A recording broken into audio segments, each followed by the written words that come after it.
Today we'll be exploring the world of Fortnite creative or custom maps. Maps ranging from small communities trying to find their place in the online world to mega corporations trying to prey on a young and vulnerable audience. And it all starts here, with a map that Fortnite handpicked recommended to me and my friends. Japanese characters rise up the world. Dive into the world of Matsuken Samba 2 and enjoy the flashy live performances. And right off the bat, my absurdity radar is going off the charts. We have to, quote, find the people who need cheering up and then have to dance together. And by doing that, we can up the Samba energy. Luckily, we have some time to kill before the show starts to get our bearings. If you couldn't tell from the music, then the ambiance is a dead giveaway. This is clearly some niche aspect of Japanese culture meant to be shared through the digital world, and I'm all for it. If we head to the dojo, we can get a taste of the gameplay of this map, and even though I can't read Japanese, the goal is quite simple. By the power of our Matsuken Samba, we can revive these downtrodden partygoers by striking a pose.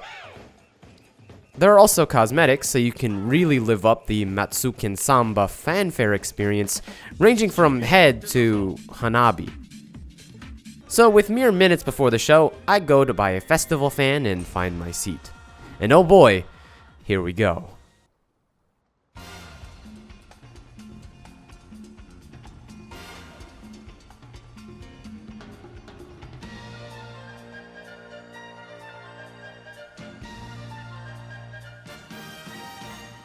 In the lineage of Fortnite musical collaboration, this display somehow fits right in.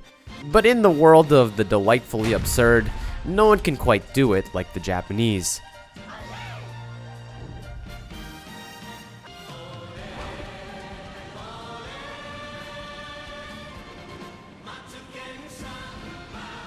Of course, we still have our part to play, and when the interlude starts, we get to action, finding our fellow festival goers and getting them going with a little cheer. Unfortunately, without other Matsuken Samba fans, I can't quite max out my Samba energy, but the performers are still willing to give a grand finale.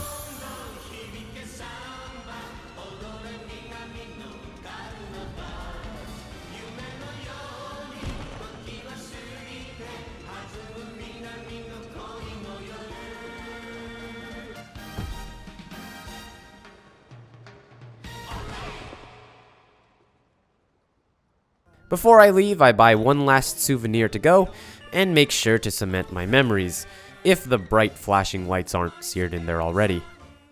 But from an absurd show to an absurd idea, we have Loi Girl Only Up. And yes, that Lo-Fi Girl, of YouTube Lo-Fi Beats to Relax /Study to fame.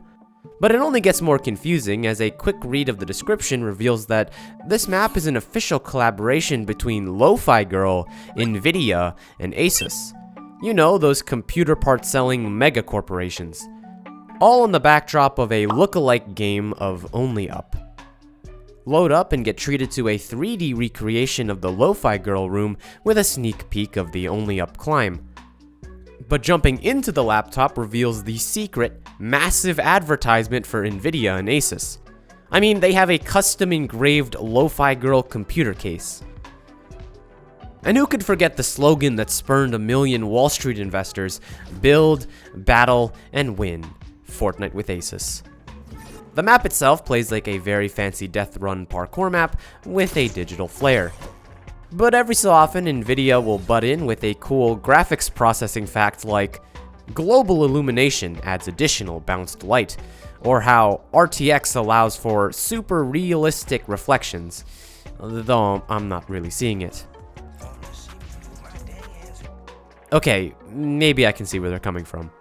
On the opposite side of million-dollar interest is small communities making themselves known in the vast digital space. For example, we have the LaVine Artwalk, which is a digital gallery hosted by the K-8 LaVine School District in Phoenix, Arizona. Now, on your left, you can see the entire 2024 Artwalk. Each exhibit has the student's name, school, and grade. And while I normally operate on witticisms and banter, I'm not heartless enough to joke around about kids' art. I mean, seriously though, this was made by an 8-year-old third grader who can apparently speak 2 different languages, genuinely outskilling me on 2 different fronts. It also seems that some kids were given some sort of prompt, meaning we get nice collections of similar art, with each artist's unique personality and style embedded within. I mean, from the colors, to the background lines, to the shades, this whole piece just exudes cool. Luckily, not everything here is unprompted. Some kids just poured their heart and mind onto the canvas, like Eli here, who channeled the inner American spirit with his nuke-launching tank. And while an art gallery is a perfect use of the digital landscape for sharing creativity and passion, it's certainly not the only one. Here I am, live on site for the annual Fortnite Furry Convention.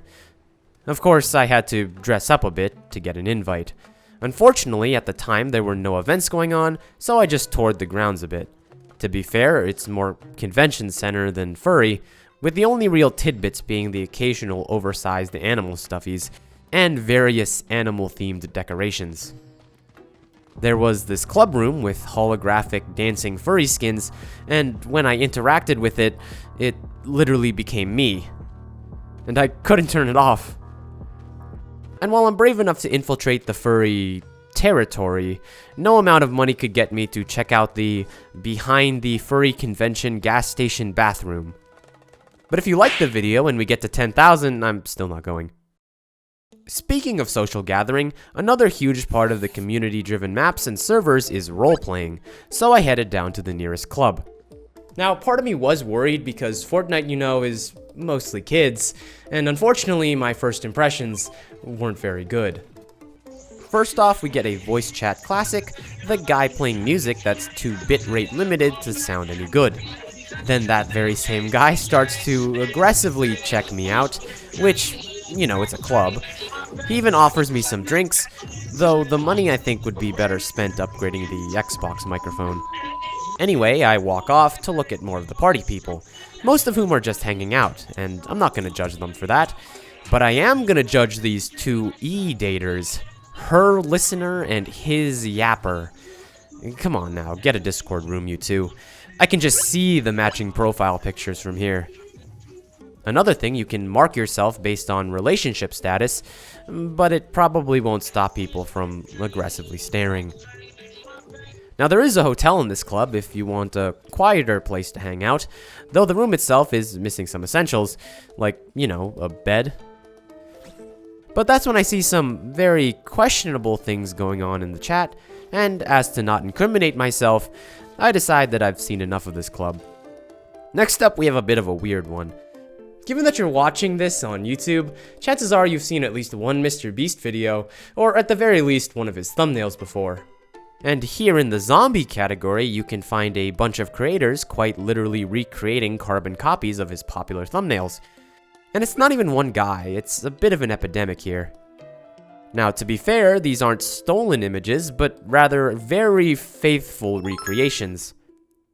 Unfortunately, they couldn't recreate that Mr. Beast magic in the map itself. The Stranded at Sea level is just a generic, kinda janky zombie survival map. If anyone was coming in with a lawsuit, it would actually be Activision, cause this is just COD Zombies. It's got the small playable space that you can pay to expand, purchasable guns laying around, and if you think I'm grasping at straws a bit, they literally have the mystery box.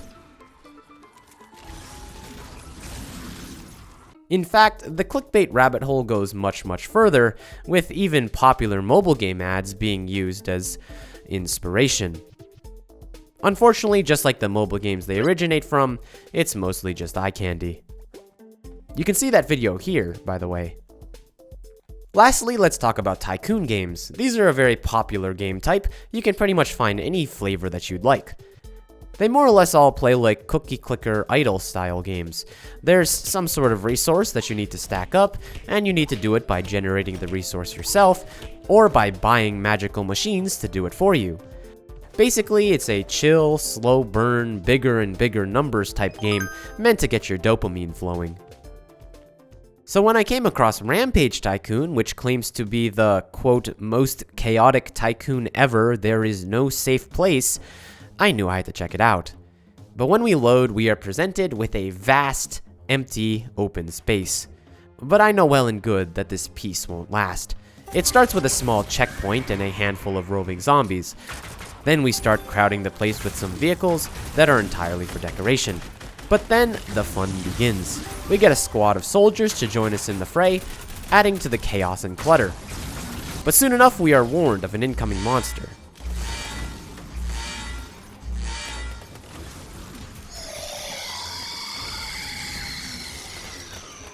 Luckily, we have the funds to purchase our own defense robot to fight off the monster. I think you can see where this is going. More soldiers, even more buildings, and even more monsters, even larger than last time. Unfortunately, the big bosses and robots are limited to dashing at each other across the screen and eating up my precious screen space. More fighters, more enemies, and a third, even huger Megazord. Now, most of the vehicles in this game are purely cosmetic, but this bomber has a little trick. We can send it down the runway, and of course, we make the tactical decision to bomb our own outpost. In fact, the airstrikes do a much better job of knocking me and our guys around. At this point, the game engine begins to struggle as random ghost enemies appear and disappear left and right. 2 more cycles later, and we get a great cinematic shot of what raw chaos looks like, and the sensory overload behind the Most Chaotic Tycoon Ever award. And with the game now struggling to chug along, I think it's about time we called it. And if you like exploratory game content, I do first impressions on popular games, so if you want to stick around, feel free to subscribe.